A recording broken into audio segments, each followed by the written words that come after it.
வணக்கம்.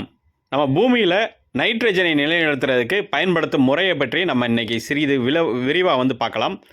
முதல்ல உயிரியல் முறையில நைட்ரஜன் நிலைநிறுத்துறதுக்கு கூட்டுயிர் அல்லாத நம்ம நுண்ணுயிர் உரமான அசட்டோபாக்டீரியா, அசோஸ்பைரிலம், அதுக்கடுத்து பேசிலஸ், பெனிபேசிலஸ், பர்கோடேரியா இதெல்லாம் பயன்படுத்துகிறோம். இதெல்லாம் நம்ம நுண்ணுயிர் பாக்டீரியா இதெல்லாம்.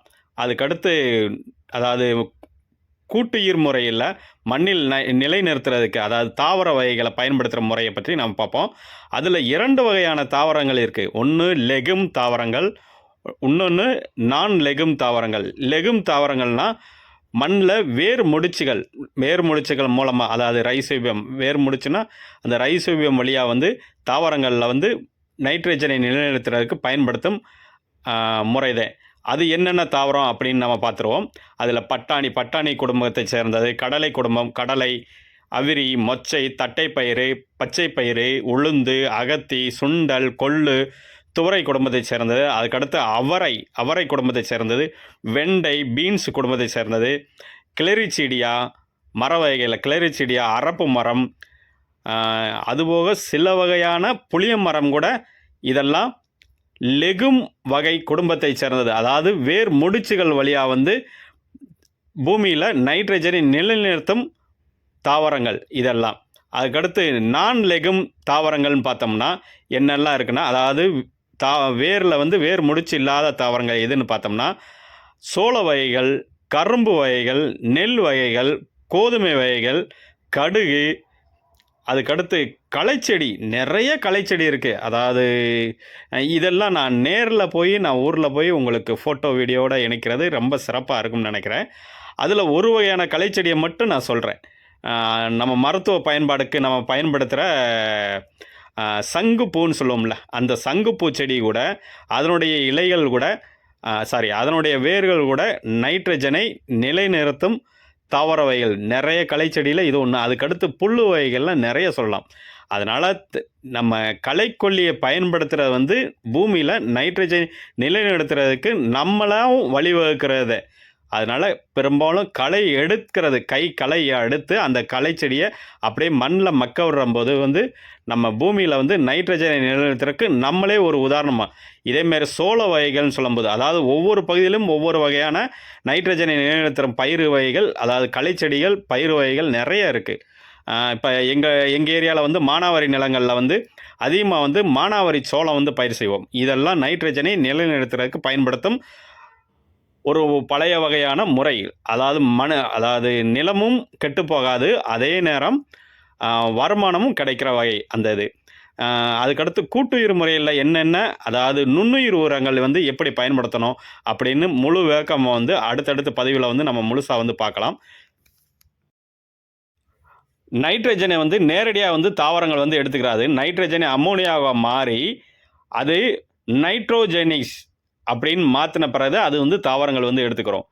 இன்னொரு முறை என்னென்னா, விலங்கு கழிவுகள், அதாவது விலங்கு இறந்துருச்சுன்னா அது பூஞ்சையாகவும் பாக்டீரியாவும் சிதைந்து அது டீகம்போஸ் ஆகி அது அம்மோனியாவை மாற்றம் எடுத்து அந்த அம்மோனியா நைட்ரேட்டாக மாற்றி அந்த நைட்ரேட் பாக்டீரியாவை மாற்றி அதுக்கடுத்து அதை தாவரங்கள் எடுத்துக்கிறது. அதாவது இது ஒரு சின்ன உதாரணம். நம்ம எதை சொல்லலாம்னா, மீன் அமினோ அமிலங்கள், அதை இதை சொல்லலாம்.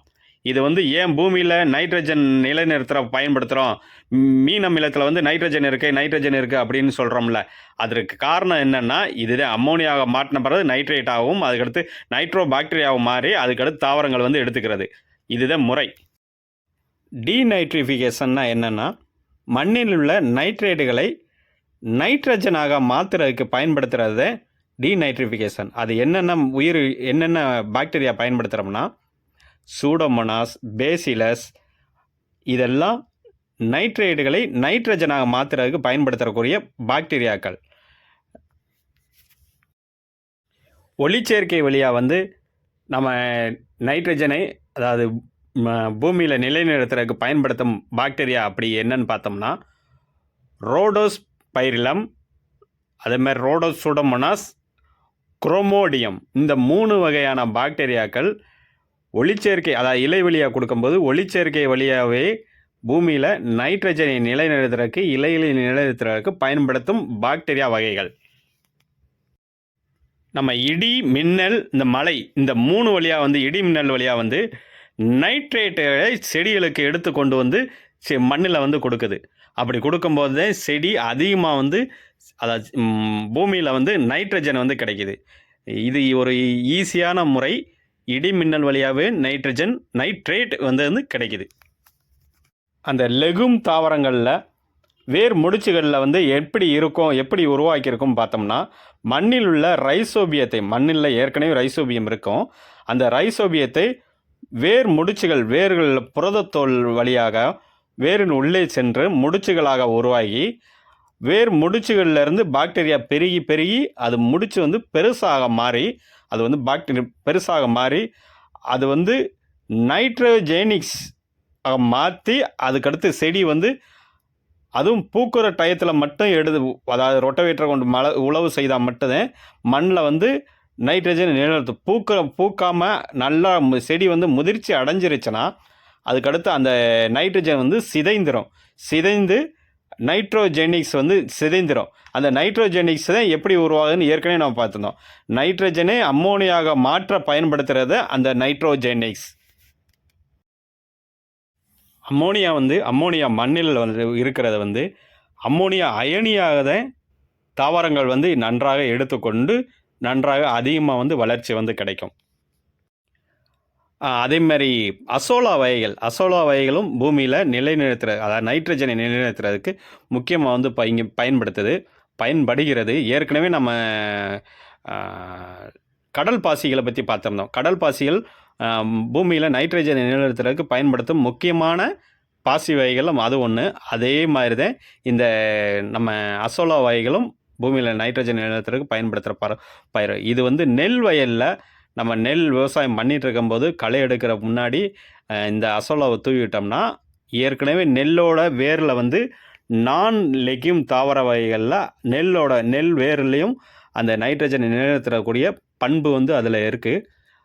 அதே நேரம் இந்த அசோலாவும் பயன்படுத்தும் போது இரண்டுமே நைட்ரஜன் சேரும்போது அடுத்து அந்த நெல் வயல் முடித்த பிறகு, நெல் அறுவடை பண்ண பிறகு அந்த வயலில் பருத்தி வயல் அல்லது நம்ம குறுகிய கால பயிர் வயல், பச்சை பயிர், உளுந்து வகைகள் பயிர் செய்யும்போது அந்த நிலத்தில் வந்து அதிகமாக நல்ல மகசூல் கிடைக்கும்னு அது ஒரு உதாரணம்.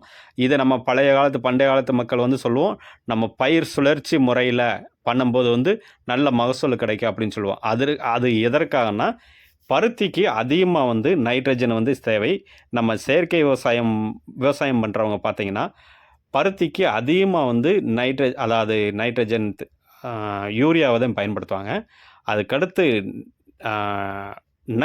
நைட்ரேட்டாக மாறி அதாவது கால்சியம் நைட்ரேட்டை வந்து பயன்படுத்துவாங்க. ஏற்கனவே கரிசல் நிலத்தில் நைட்ரேட் வந்து இருக்கும். அந்த கால்சியம் நைட்ரேட்டை வந்து காய் பெருக்கிறதுக்காக பயன்படுத்துகிறாங்க. அந்த முறையை வந்து நம்ம இயற்கையாகவே நம்ம பூமியில் வந்து இந்த முறையை பயன்படுத்தும் போது, அதை அசோலாவும் அந்த நெல் வயலில் இருக்க வேர்களும் இரண்டுமே சேர்ந்து பயன்படுத்தும் போது மண் வந்து கொஞ்சம் கொஞ்சமாக மண் வந்து மாறி நைட்ரஜனாக மாறி பயிர் சுழற்சி முறையிலையும் செய்யும்போது அது வேருக்கு வந்து ஈஸியாக வந்து நம்ம பயிர் வந்து நல்ல மகசூல் கிடைக்கும். இதில் முக்கியமாக வந்து என்னென்னா நமக்கு நமட்டோடோ அல்லது பூஞ்சைகள் தேவையில்லாத ஃபங்கஸோ பூமியில் இல்லாமல் இருந்தால் அதிகமாக வந்து மகசூல் வந்து கிடைக்கும். அந்த நைட்ரோஜெனிக்ஸில் வந்து என்னென்ன இருக்கும், அதாவது பூமியில் அந்த நைட்ரோஜெனிக்ஸ் நிலைநிறுத்துறதுக்கு அந்த நைட்ரோஜெனிக்ஸில் வந்து நுண்ணுயிர் உரமான மாலிட்டீனியம், அதுக்கடுத்து அயன், இந்த இரண்டு நுண்ணுட்ட சத்துக்களுமே அந்த நைட்ரோஜெனிக்ஸில் வந்து இருக்குது. இயற்கையாகவே இடி, மின்னல், மழை இந்த மூன்றுலையுமே நைட்ரஜன் வந்து பூமியில் வந்து நேரடியாக வந்து கிடைக்குது. இது ஒரு வகையான ஏற்கனவே ஒளிச்சேர்க்கை வழியாகவும் நைட்ரஜனை வந்து கொடுக்குது அப்படின்னு நம்ம என்ன பாக்டீரியா வந்து நம்ம பயன்படுத்துகிறோம் பார்த்துருந்தோம். அதே மாதிரி இயற்கையாகவே அதாவது இடி, மின்னல் வழியாகவும் நைட்ரஜன் வந்து பூமியில் வந்து நிலைநிறுத்துறதுக்கு முக்கியமாக வந்து பங்கு வகிக்குது. அது என்ன முறை அப்படின்னு நம்ம ஒவ்வொன்றா வரிசையாக வந்து பார்க்கலாம். அதாவது பூமியில் நைட்ரஜனை நிலைநிறுத்துறதுக்கு பயன்படுத்தும் நுண்ணுயிர் பற்றி அடுத்த பதிவில் வந்து விரிவாக வந்து பார்க்கலாம். நன்றி, வணக்கம்.